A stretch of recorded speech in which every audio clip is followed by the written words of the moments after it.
So in the last video wherein we talked about this guy and the Montreal Canadiens, we had a pretty good response in the comments section below. We had Canadiens fans saying, hey, this guy would be a pretty good fit. This guy could be a nice addition. This guy is the guy I want the Canadiens to draft.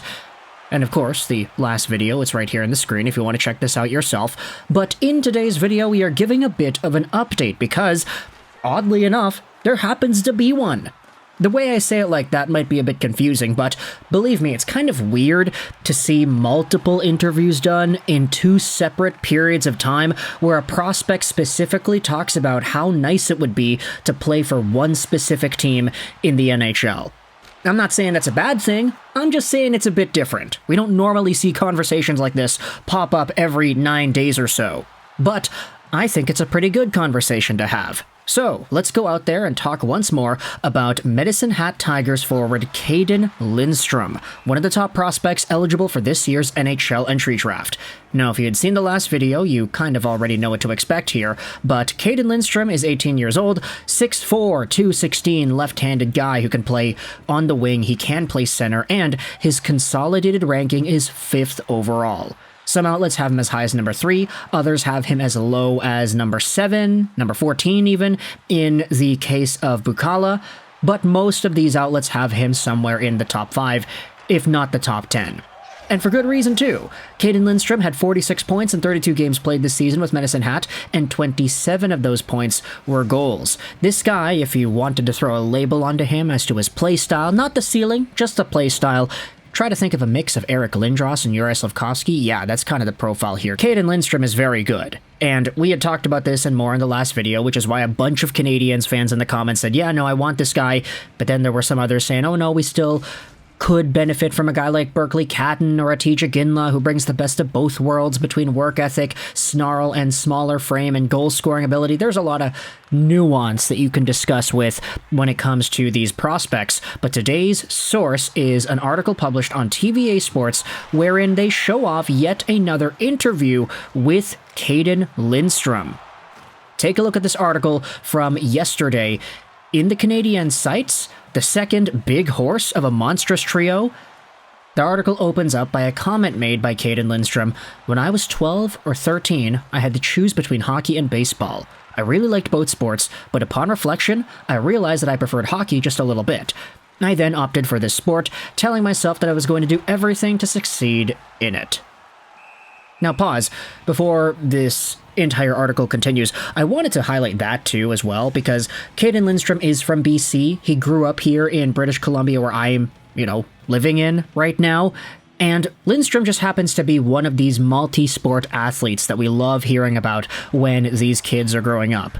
You see the stories once in a while where it's like, oh yeah, Austin Matthews was as good at baseball as he was at hockey, and he had to make the choice as to which one he wanted to pursue. Cayden Lindstrom, you could say, had a similar thing. LeBron James was apparently a really good quarterback when he was in high school. And it's just kind of interesting to think about, yeah, no, this guy is a top 5 projected pick.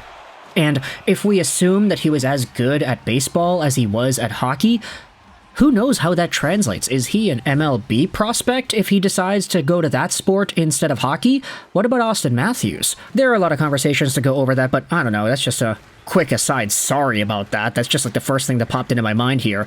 The article then brings up a Twitter poll made by Anthony Martino. In the event of a scenario where Montreal does not draft first or second, what hope would you like the club to turn to?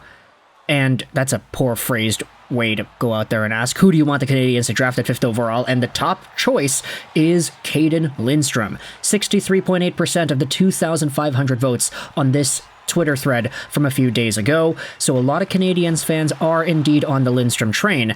And after discussing this with the main party interested, it is clear that the interest is mutual. Cayden Lindstrom says in this article, I grew up watching Canadiens games, confides the man who has 3 little sisters, the last of whom, aged 8, also plays hockey. The Bell Center's reputation is well established, the atmosphere there is incredible, and the fans are just crazy. Playing in Montreal would mean a lot to me. The article then says this, that many Canadiens fans who dream of Cayden Lindstrom, who is a 6'4", 216-pound guy, have in mind a hypothetical scenario where the imposing forward and JURAJ SLAFKOVSKY, who is another big dude, would play on different lines, and how this would greatly complicate the tasks of other teams. But Cayden Lindstrom doesn't have exactly the same idea. "I could see myself playing with Slafkovsky," said Cayden Lindstrom when asked about the two Canadiens players with whom he'd like to see potential chemistry with. "Slafkovsky is a big guy like me, so let's say we could get a lot of space on the ice. Otherwise, Cole Caufield is quite a scorer, and he's also excellent at creating plays." And this is why I said it's kind of weird to have multiple articles published about this same topic. Now, I get it, you could say, oh, this might have just been from the same interview, this might have been from a few weeks ago, who really knows? But at the same time, I mean, the article was published yesterday. That's when I saw it. I was like, oh, great. Cayden Lindstrom quotes. This is awesome. Like, he is legitimately going out there and expressing a genuine interest in what it is the Montreal Canadiens have cooking. He can smell what Kent Hughes is cooking. That's great. Imagine a prospect going out there and straight up saying in the draft, yeah, no, I'd like to play with Slafkovsky. We'd be good together. Cole Caufield's pretty good. I'd like to play with that guy. And all these comments like, yeah, the Bell Center is super active. Fans are great. It'd be awesome to play there. Like, this goes beyond just the regular, oh, it will be an honor to play for whichever team drafts me, and this team is a historical franchise, and it will be an honor. It would be an honor. It's always, it would be an honor, right? Which is not, you know, wrong. Like, I get it. I'm poking fun of it in a way, but it's because we hear the same answers over and over and over again every single year. What Cayden Lindstrom is providing to Montreal Canadiens fans who consume this type of draft content is completely different. It's saying, hey, your ideas of putting me on a different line with Slafkovsky? Nah, we can play together. We could be a really strong Twin Towers line. And if you wanted to make things crazier, even get Kirby Dach in on that action too. Maybe not Caufield. Let's say Slafkovsky, Lindstrom, and Dach. That's a triple tower line. And we had talked about this in the last video. A lot of y'all seem to have liked it in the comment section below. But Cayden Lindstrom himself is indicating that a link with Slafkovsky would actually be what he wants. I'm very, very competitive. Cayden Lindstrom's profile is enough to make you salivate. His size has just been discussed, but there is a lot more to it than that. I can play a very physical match and create space for my teammates, but I can also play with finesse and pace. I also consider myself to have improved defensively. I'm very, very competitive too.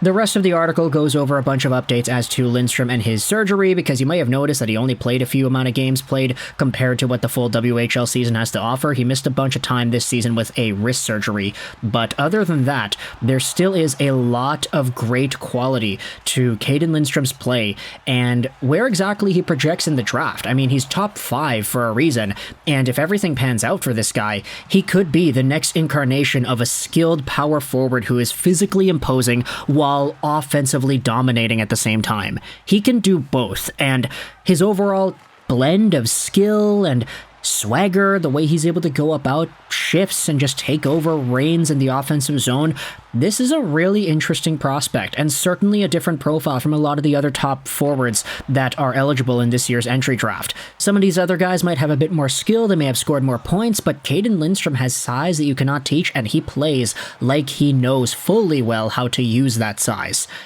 That's a skill. And you know, honestly, I'm thinking about it now. If you had Cayden Lindstrom be this physical, domineering presence on a line with Slafkovsky, what do you think that does to Slav? What do you think that teaches him? What do you think that shows off to him that is possible? It, in my mind, would be a really nice adjustment to allow Slafkovsky to be exposed to that kind of physical hockey from a big hulking dude that's the same size that he is. It'd be cool for him to slowly pick up those kinds of traits, acknowledge where it's effective, and start incorporating that into his own game too. Maybe then we would have a true wrecking ball of a pairing on a same line or whatever, and then you could put Caufield on the other wing, and then you'll have a goal scorers galore as the Caufield, Lindstrom, Slafkovsky line goes out there and does its thing. Sorry, Nick Suzuki, you had to drop somewhere, but either way, let me know your thoughts in the comment section below about Cayden Lindstrom legitimately speaking out about the idea of him playing with Slafkovsky and Caufield. He seems to be really into it. Are you? Let me know your thoughts in the comment section below. I hope you enjoyed this JURAJ SLAFKOVSKY, and bye.